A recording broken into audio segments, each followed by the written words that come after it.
there's a belief and a narrative in the country that says we can cure unemployment by creating more opportunity. Right.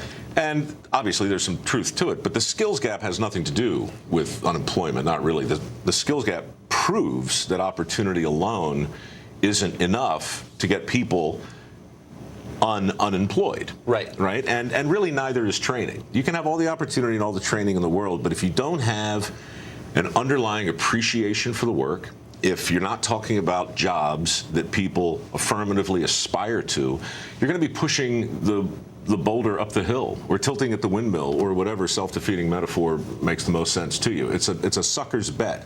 You have to be talking about jobs that are uniformly cared about in order to move the needle. So you can have a job available, but if no one can do it, the job remains unfilled. 5.6 million jobs exist right now as we're talking. 5.6 million jobs, 75% of which don't require a four-year degree.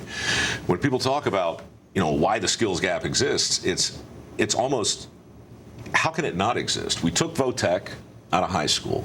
At the same time, we told an entire generation that their best hope for success was a four-year degree. Right. So the most expensive path becomes the best path for the most people.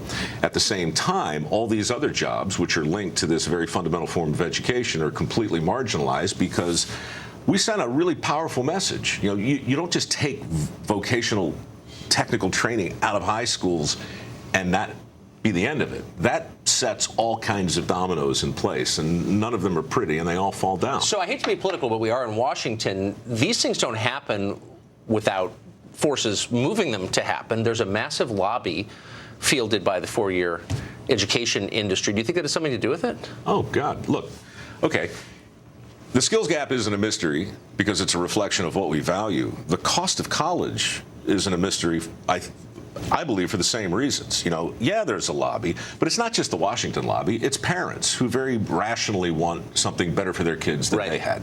What does that mean? We got to figure it out. But they're guidance counselors on the front line who are incentivized to push kids toward college as well. So guidance counselors too often don't talk about the alternative careers, which, by the way, fun word, right? Higher education over here, alternative education over here if you're not cut out for this. So in 1,000 ways, we give kids dozens of cues and clues as to what success looks like.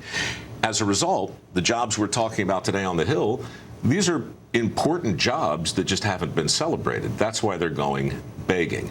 So regarding student loans, yeah, $1.3 trillion is a lot of money to hold, but we made an unlimited pile of money available.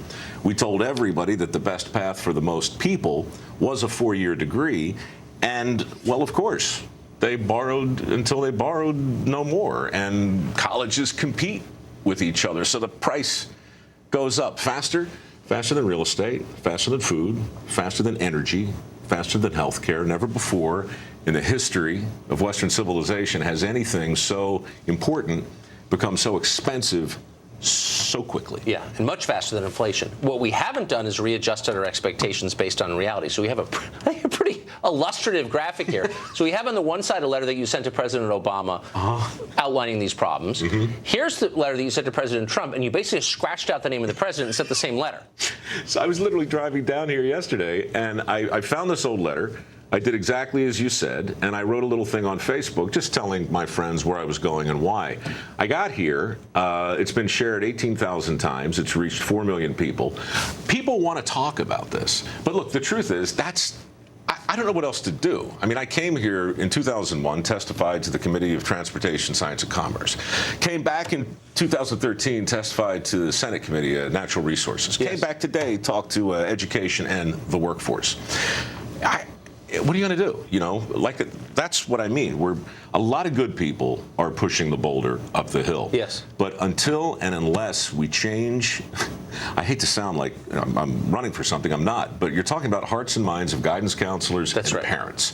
So we can do and say all kinds of things on the Hill. And the Perkins Act is important. I hope it gets through this time. It looks like it might.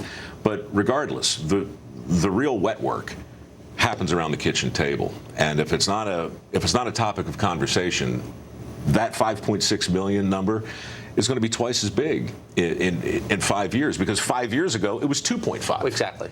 So it's just math. So here's the last question. Do you think that we value as a society work in the way that we once did? Maybe that's part of the problem. At the risk of being glib, I would say if you really want to make America great again, you got to make work cool again. Yes. And I know that sounds a little high schooly, but look, that's where the action is. There's a long list of stuff we can't control, but it is completely in our power to decide what the definition of a good job is. That's up to us, right?